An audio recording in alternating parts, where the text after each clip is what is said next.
गोंदिया आणि मध्य प्रदेश राज्याच्या सीमेवरून वाहणाऱ्या वाघ नदीवर श्री विठ्ठल रुक्मिणीचं मंदिर आहे। या मंदिराच्या द्वारे गेल्या 3 वर्षांपासून मां गंगा महाआरतीचं आयोजन करण्यात येतं। या आरतीनिमित्त मोठ्या प्रमाणात भाविक या ठिकाणी येतात। या वर्षी या महाआरतीमध्ये जवळपास 3000 दिव्यांची आरास दाखवून महिलांनी आरती केली। ही पूजा कार्तिक पौर्णिमेच्या दिवशी महाआरती संपन्न झाली। दरवर्षी कार्तिक पौर्णिमेचं औचित्य साधून महाआरतीचं आयोजन करण्यात येतं। या वर्षी या महाआरतीमध्ये राष्ट्रवादीचे कार्यकारी अध्यक्ष प्रफुल्ल पटेल यांच्या पत्नी वर्षा पटेल या सहभागी झाल्या होत्या।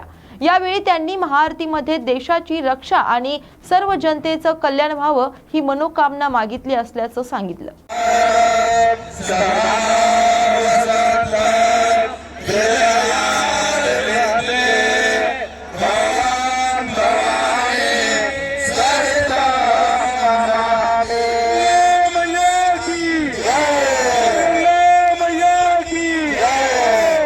चालू करिए।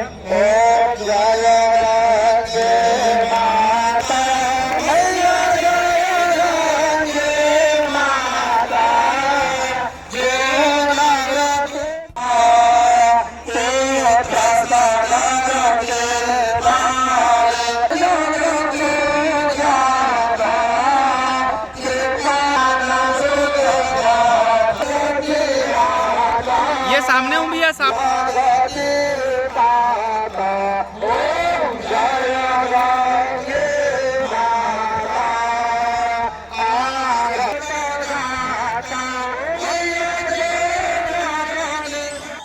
सबसे पहले तो मैं कार्तिक पूर्णिमा की, जो हमारे दीपावली का आखिरी दिन, आज पूर्णिमा, सबको शुभेच्छा और आरती, और वो भी माता जी की, गंगा जी की, क्योंकि हम मानो तो मैं गंगा माँ, नहीं तो मानो तो बहता पानी, और ये भी गंगा मैया ही है। और हमारे युवा साथी कितन तुरकर ने जो यहाँ भव्य आयोजन किया, आज 3रा साल है और बहुत सुंदर आयोजन किया गया। और इच्छा रखती हूँ, आशा रखती हूँ कि आने वाले कई साल यहाँ ऊपर बैठे हुए विठ्ठल रुक्मिणी उनको आशीर्वाद देते रहे, हमारे जिले के लोगों को भी आशीर्वाद देते रहे, और ऐसा भव्य कार्यक्रम आस्था का जो स्थान है वहाँ होता रहे। एक बार और शुभेच्छा। अब मैं अपने लिए बहुत कम मांगती हूँ, क्योंकि ईश्वर ने मुझे नहीं मांगने से भी बहुत कुछ दे दिया है। मैं हमेशा से हमारे देश की रक्षा और सर्वजन का कल्याण और मेरे परिवार की सुख शांती मांगती हूँ। मोठ्या आस्थेने माता गंगाजीच्या महाआरतीचे आयोजन करण्यात आले होते। स्वतः प्रफुल्ल पटेल यांच्या पत्नी वर्षाबेन पटेल सुद्धा यासाठी सहभागी झाले होते। काय प्रतिक्रिया या संदर्भात? पहा, आपण गेल्या 2 वर्षापासून विठ्ठल रुक्मिणीच्या ट्रस्टच्या माध्यमातून इकडे गंगा आरतीचे आयोजन केलेलं आहे आणि विठ्ठल रुक्मिणी ट्रस्टच्या माध्यमातून प्रत्येक सामाजिक जितके पण कार्य असते त्यामध्ये आम्ही सक्रिय आहोत। आणि ह्या 3रा वर्ष होता आणि हजारोच्या संख्येने आपण पाहायला असेल लोक आले आणि हजारो संख्येमध्ये भक्त हे गंगा आरतीमध्ये सम्मिलित झाले। या ट्रस्टच्या माध्यमातून आम्ही सतत हे असे कार्यक्रम करत असतो। विसर्जनचे आयोजन असो, विसर्जनची व्यवस्था कशी बनवायची आणि लोकांची हितासाठी जे पण कार्य करू शकतो आपण, हे ट्रस्टच्या माध्यमातून आम्ही करतो। गोंदिया विधानसभेमध्ये सध्या निवडणुकीची रणधुमाळी सुरू आहे आणि या रणधुमाळीत आता गोंदिया विधानसभेमध्ये माजी आमदार गोपालदास अग्रवाल विरुद्ध आमदार विनोद अग्रवाल असा रंगतदार सामना आहे। या विधानसभेच्या सामन्यामध्ये आता आमदार विनोद अग्रवाल यांची पत्नी सुद्धा उतरल्या असून त्यांनी अपक्ष आमदार असताना गेल्या 5 वर्षांमध्ये विविध महिलांसाठी मेळावे, हळदी कुंकू यांच्या माध्यमातून महिलांशी संपर्क कायम ठेवला होता। आज अनेक ठिकाणच्या महिलांना बोलतं करण्यात त्यांना यश आले आणि त्यामुळे अनेक महिलांनी आपल्या विविध मागण्या आमदारांपर्यंत पोहोचवण्यासाठी त्यांच्या पत्नीकडे आपल्या मागण्या ठेवल्यात। सभी को मेरा नमस्कार। बोले भारत माता की जय। सभी चुनाव आने वाले हैं, विधानसभा के चुनाव, तो हमको किसको वोट देना है?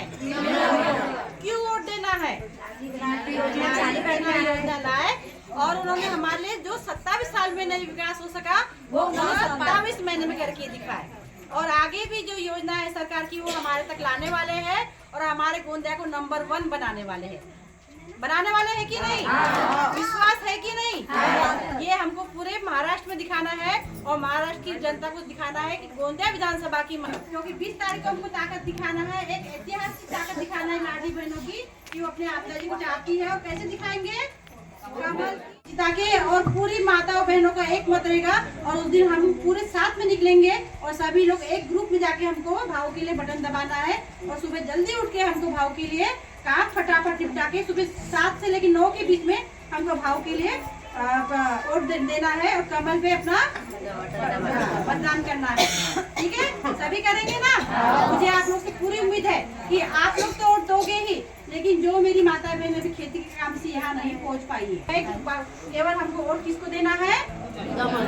क्योंकि वो व्यक्ति हमारे लिए काम करते हैं, वो व्यक्ति हमारे सुख दुख में खड़े। भैया मैं पहले आपको एक बात कहना चाहूँगी कि मैं अभी से प्रचार नहीं कर रही हूँ, मैं 2019 से ही प्रचार करने निकली हूँ। जब से हमारी जनता ने एक निर्दलीय आमदार को चुना के दिया है, वो उनका ऋण है और वो ऋण को हम भूल नहीं सकते। इसलिए मैं सतत 5 साल से अपनी विधानसभा में हर महिलाओं से मिलती हूँ। एक जरिया था उनसे मिलने का, इसलिए मैंने हल्दी कुकू का शुरू कर रही हूँ, क्योंकि सभी बहनें भाव से नहीं मिल सकती थी, तो भाव ने मुझे हर बहनों से मिलने के लिए हर गांव में भेजा है कि मैं उनकी समस्या को सुन सकूं और वो हम भाव तक पहुंचा सकूं। तो हल्दी कुकू के नए बहाने से मैं हर महिलाओं तक मिली हूँ और कंटिन्यू पूरे 4 साल मिली हूँ मैं। केवल 1 साल ऐसा है जो कोरोना का समय था, उसमें मैं नहीं मिल पाई, तो मैं सतत कोशिश की है कि हर गांव में पहुंचूं, हर टोले में पहुंचूं और मेरी माताओं बहनों की हर समस्या को मैं आमदार तक पहुंचाऊं। क्योंकि गांव की जो मेरी महिला रहती है संकोची रहती है, जल्दी से बोलती नहीं, लेकिन आज समय इतना अच्छा आया हुआ है कि मेरी हर माता बहनें बोलने लगी है और अपने पक्ष रखने लगी है और माइक भी उनके हाथों में आने लगा है और अपनी बात को वो रखने लगी है। मुझे इस बात की बहुत खुशी है और जो जितना भी बहनों ने बोला है कि भाभी हमारे गांव में ये समस्या है, हमको वो करके दो, तो वो निश्चित ही पूरी हुई है। इतना मैं 100% बोलूँगी, चाहे बचत गठ भवन हो, चाहे कृषि गोडाउन हो और अभी लाडली बहना, ये भी लाडली बहना हमारी हल्दी कुकू से ही आई है। क्योंकि मैं हर गांव में जाती हूँ तो बहन लोग बोलती थी कि भाभी मध्य प्रदेश में तो इतनी अच्छी योजना है लाडली बहन योजना, तो हमारे यहाँ पे हमारे विधानसभा में भी चालू होना चाहिए। तो ये बात मैंने आपके आमदार जी तक रही, तो उन्होंने विधानसभा में ये बात उठाई और लाडली बहना हमारी बहनों के कारण चालू हुई है, हमारी विधानसभा के कारण चालू हुई है। ये कहने में हमें गर्व प्राउड हो रहा है। सबसे ज़्यादा फार्म हमारे विधानसभा में भरे गए हैं, 1,10,000 फार्म भरे गए हैं। क्यों? क्योंकि इसमें आमदार साहब ने पूरा परिश्रम किया है कि ये योजना का लाभ मेरे विधानसभा में मेरी माताओं बहनों को 100% मिले, इसलिए उन्होंने पूरी मेहनत की है और सही में ये मेहनत रंग भी लाई है। और सबसे ज़्यादा अगर लाडली बहना का योजना का लाभ मिल रहा है तो हमारी गोंदिया विधानसभा में मिल रहा है और इसका रिजल्ट भी हमारी लाडली बहना इस विधानसभा चुनाव में देने वाली है। 1 लाख से ज़्यादा वोट की मुझे तो पूरी उम्मीद है, उससे ज़्यादा अगर मेरी बहनें चाहती तो और अच्छी बात है। एने भैया मैं निशब्द हूँ, इतना चाहती है मेरी लाडली बहनें अपने भाव को, अपनी बहनी को, कि उनके सामने अब मैं निशब्द हूँ। क्योंकि मेरे जाने से पहले वो माइक ले लेती है और बोलती भाभी आपने 5 साल बोले, अब हम बोलेंगे भाव के लिए, इतना चाहती है वो। छत्रपती संभाजीनगरच्या पैठण मतदारसंघातील महायुतीचे उमेदवार विलास भुमरे हे आज पहाटे पाचोड येथील राहत्या घरी भोवळ आल्यानं कोसळले। त्यामुळे विलास भुमरे यांना 4 ठिकाणी फ्रॅक्चर झाल्याची माहिती वैद्यकीय अधिकाऱ्यांनी दिली आहे। भुमरे यांच्यावरती सध्या छत्रपती संभाजीनगरच्या गॅलेक्सी रुग्णालयात उपचार सुरू आहेत। विलास भुमरे यांच्यावर थोड्याच वेळात शस्त्रक्रिया केली जाणार आहे। तालुक्यात आपल्याला आताच थोड्यापूर्वी माहिती झाली असेल की आज सकाळी पहाटे बापू झोपेतून उठल्यानंतर 5:30च्या दरम्यान बापू उठले आणि बापूंनी गॅलरीत गेल्यानंतर बापू फोनवर बोलत असताना बापूला चक्कर आली आणि बापू गॅलरीवरून पडले आणि त्यामुळे आज बापूला इथं आम्ही गॅलेक्सी हॉस्पिटलला घेऊन आलेलो आहे। बऱ्याच जणांचे फोन येत आहेत, अनेक लोक संपर्क करायचा प्रयत्न करत आहेत, परंतु हॉस्पिटलला असल्याने संपर्क होत नाही। परंतु सांगायचं एवढंच आहे की बापूला डाव्या साईडला, बापूच्या डाव्या अंगावर पडल्यामुळं डाव्या साईडला 2-3 ठिकाणी बापूंचे फ्रॅक्चर झालेले आणि त्यामुळे बापूला इथं हॉस्पिटलला ऍडमिट केलेलं आहे। काळजी करण्यासारखं कारण नाही आहे, डॉक्टरांनी सर्व टेस्ट वगैरे चेकअप केलेलं आहे आणि डॉक्टर आता आज ऑपरेशन पण करणार आहे आणि त्यानंतर आपल्या स्टेबल झाल्यानंतर बापू पण आपल्याला बोलणार आहे। तर फक्त एवढीच विनंती आहे की कोणत्याही अफवांवर विश्वास ठेवू नका, बापूंची तब्येत चांगली आहे आणि बापू थोड्या वेळात आपल्यासोबत सर्व संवाद पण साधणार आहेत। आणि बापूच्या आज जे काही नियोजित दौरे होते, परंतु आज बापू हॉस्पिटलला असल्यानं आज ऑपरेशन आणि पुढे काही दिवस बापूला आता हॉस्पिटलच ठेवावं लागणार आहे. त्यामुळं पुढचे नियोजित दौरे बाप्पूचे स्वतः बाप्पू राहणार नाही. साहेब आपल्याशी जे शक्य होईल तेवढा भेटण्याचा प्रयत्न करतीलच. छत्तीसगडच्या कांकेरमध्ये जवान आणि नक्षलवाद्यांमध्ये मोठी चकमक सुरू आहे. या चकमकीमध्ये 5 नक्षलवाद्यांचा खात्मा करण्यात जवानांना यश आलंय. या चकमकीमध्ये 2 जवान जखमी झाल्याची माहिती समोर येतेय. घटनास्थळावर जवानांकडून सर्च ऑपरेशन सुरू आहे. आणखी काही नक्षलवाद्यांना खात्मा केल्याची माहिती समोर येत आहे. त्यामुळे मृत नक्षलवाद्यांचा आकडा वाढू शकतो. भारताच्या माजी राष्ट्रपती प्रतिभाताई पाटील यांनी आज मतदानाचा हक्क बजावला. कोथरूड विधानसभा मतदारसंघात भारताच्या माजी राष्ट्रपती प्रतिभा पाटील यांनी वयाच्या 89व्या वर्षी मतदानाचा हक्क बजावलाय. भारत निवडणूक आयोगाच्या वतीनं गृह मतदानाची सुविधा उपलब्ध करून दिल्याबद्दल त्यांनी आभार मानले. पुण्यातील बालेवाडी परिसरातून एक धक्कादायक प्रकार समोर आलाय. थंड वडापाव दिल्यानं एका ग्राहकानं चक्क स्नॅक्स सेंटर चालकाला काचेची बरणी फेकून मारली. या प्रकरणी मारहाणीचा गुन्हा दाखल करण्यात आलाय. अंकुश कोंडिबा देथे असे मारहाण करणाऱ्या तरुणाचं नाव आहे. या तरुणासह त्याच्या एका मित्रावर मारहाणीचा गुन्हा दाखल करण्यात आलाय. उत्तर प्रदेशातील झांसी येथे महाराणी लक्ष्मीबाई मेडिकल कॉलेजमध्ये भीषण दुर्घटना घडली. लहान मुलांच्या वॉर्डमध्ये लागलेल्या आगीत जवळपास 10 मुलांचा होरपळून मृत्यू झालाय. 16 मुलं जखमी झाल्याची माहिती समोर आली आहे. वॉर्डात शॉक सर्किटमुळे आग लागल्याचं सांगितलं जात आहे.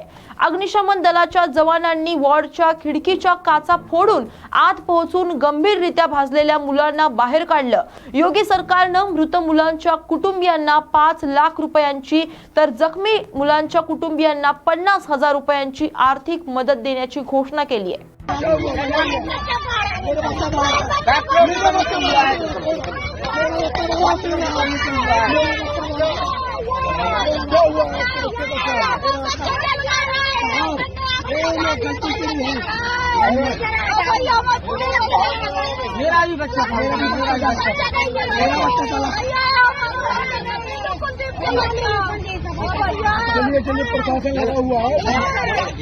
अशाच बातम्यांसाठी पाहत रहा न्यूज मराठी 24/7. नवा भारत, नवा विचार.